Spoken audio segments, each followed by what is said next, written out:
The scene unfolds with intense brutality and stark contrast between species and personalities.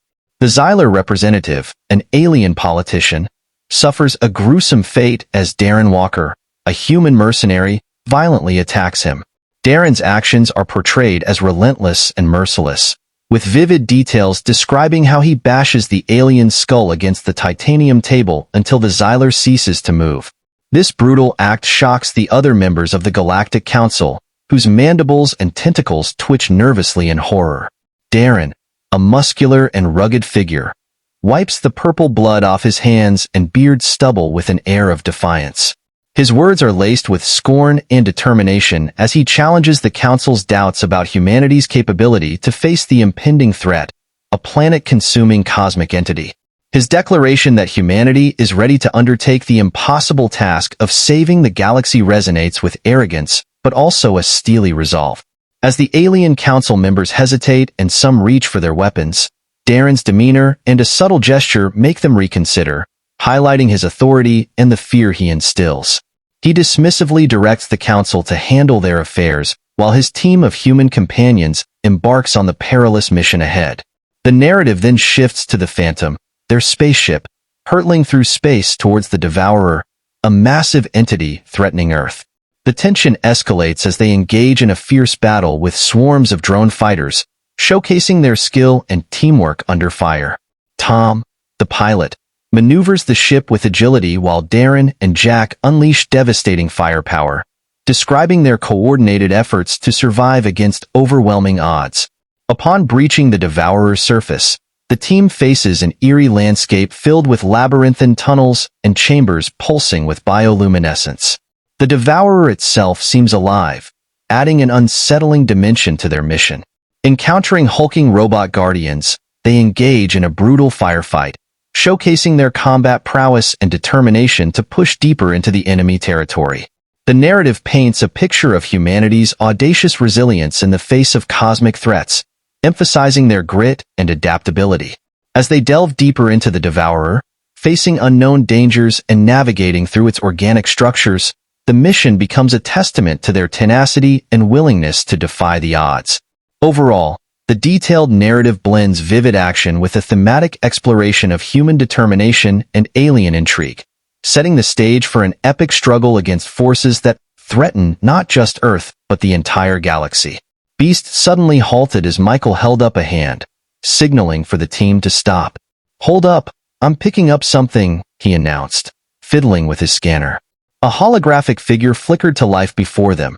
It was Zenus, the Galactic Council's liaison. "Darren, thank the stars I got through to you," Zenus urgently began. "The Andorians have dispatched a fleet to intercept the Devourer, but they won't arrive in time. You're our only hope now." Darren's jaw tightened. "We'll get it done, Zenus. One way or another, we'll stop this thing." The hologram winked out, leaving the team exchanging grim looks. The stakes had just escalated. Earth and the galaxy now rested on their shoulders. But they were humans. They didn't back down from a fight, no matter the odds. They were determined to find the Nullifier and end the Devourer's reign of terror. As they ventured deeper into the Devourer's winding tunnels, the air thickened, and the walls pulsed with an eerie rhythm. Suddenly, Darren spotted movement and raised his rifle, expecting a robotic onslaught. Instead, haggard aliens emerged, led by an ancient being named Zorax of the Zeons. "I am Zorax," the leader announced solemnly. "We have been trapped within this infernal machine for centuries, scavenging its technology to survive." Darren cautiously lowered his weapon. "Zerians, I thought your kind was lost long ago." Zorax nodded. "We were consumed by the Devourer, but we have endured. Listen carefully, human.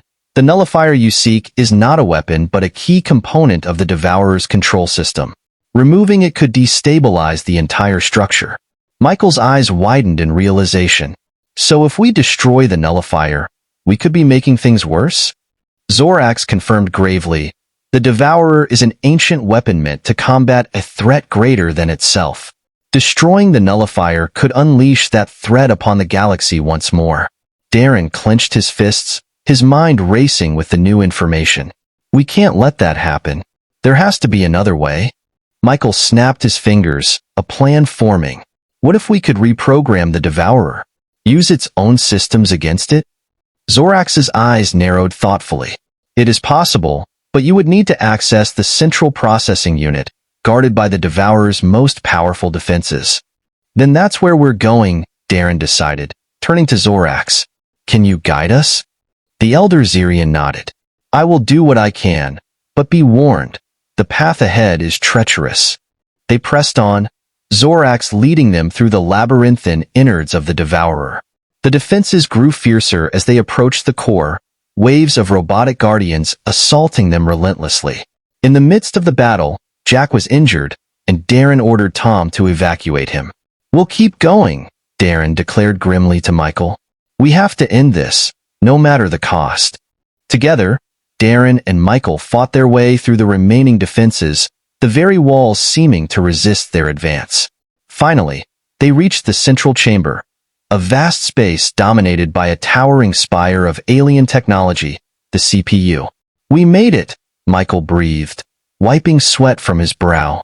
Zorax hurried to the console, his fingers swiftly navigating the controls. I am initiating the reprogramming sequence. It will take time. Darren took up a defensive position. We'll hold them off. Do what you have to do. The chamber shook violently as a massive energy surge tore through the Devourer's systems. Consoles exploded, and the walls cracked under the strain. The surge is destabilizing the CPU, Zorax shouted. If we don't contain it, the entire asteroid could explode. Darren gritted his teeth, realizing they were running out of time. They were faced with a critical choice. Risk unleashing an ancient threat or find a way to reprogram the Devourer. As Michael and Zorax worked frantically, Darren knew what he had to do. He sprinted out of the chamber, dodging robotic drones and navigating through treacherous corridors. Finally, he reached the failsafe device, protected by a shimmering force field. Using components from a fallen drone, he jury-rigged a device and hurled it at the force field, disabling it with a blinding flash. Darren slammed the override switch on the failsafe, just as the world around him went white. Back in the CPU chamber, Michael and Zorax completed their reprogramming. The Devourer shuddered, but altered its course away from Earth. We did it, Michael breathed with relief. It worked. Tom's voice crackled urgently over the comms. Where's Darren? Michael hesitated, the reality sinking in. He went to disable the failsafe. We lost contact. There was a tense silence before Tom spoke again, determination in his voice. I'm not leaving him. Send me his last known location. The fate of Darren hung in uncertainty, but their mission to save Earth and the galaxy had succeeded, at a great cost. Guided by Zorax's directions, they finally located the collapsed chamber. Rubble and twisted metal had completely blocked the entrance, but they didn't hesitate. Frantically, they began digging, their bleeding hands ignoring the pain as they moved rock and debris. Minutes stretched into agonizing eternity, hope fading with each passing second until, unexpectedly, a faint sound of clapping broke through the tense silence. With renewed determination, they intensified their efforts. A slab shifted, revealing a battered hand clutching a piece of metal. It was Darren, alive but badly injured. They carefully extracted his broken body from the rubble. Around them, the Devourer convulsed, its deadly rampage temporarily diverted. However, the battle was far from over. Darren's eyes fluttered open, his voice hoarse with pain. Did we do it? Tom clasped his hand firmly, his eyes fierce. We did. Now let's get the hell out of here. They dragged Darren's battered body through the pulsing corridors of the Devourer, illuminated only by flashing emergency lights and blaring alarms. Their grim faces showed the weight of their ordeal. As they neared the Phantom, their escape seemed imminent, but a holographic projection of Zenus flickered to life before them. Darren, thank the stars you're alive, the counselor said urgently. But there's no time. The Gorian fleet has arrived. They're preparing to destroy the Devourer, unaware you're still aboard. Zorax stepped forward, his translucent skin glowing dimly. There's an escape pod on the far side of the asteroid, he explained. Darren coughed, blood staining his lips.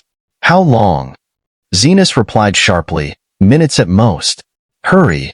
They half-carried, half-dragged Darren through the twisting passages as the sounds of Andorian weapons impacting the Devourer's surface reverberated through the asteroid.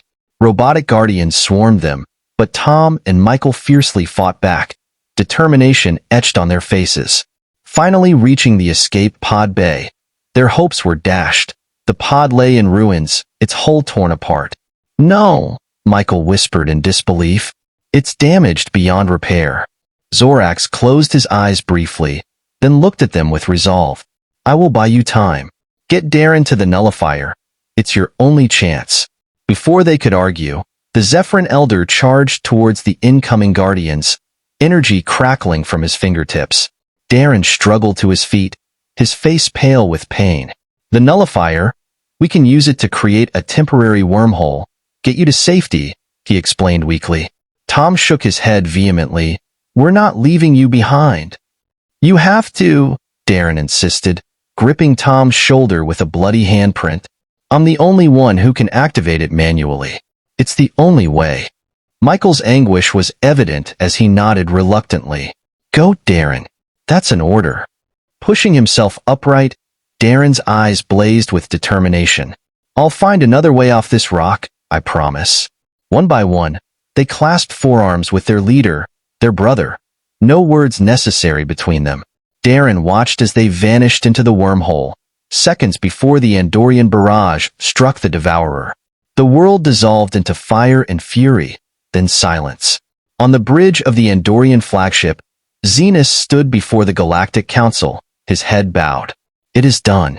The Devourer has been destroyed, and Earth is safe. Murmurs of relief spread among the gathered counselors. And what of the humans? One counselor asked cautiously.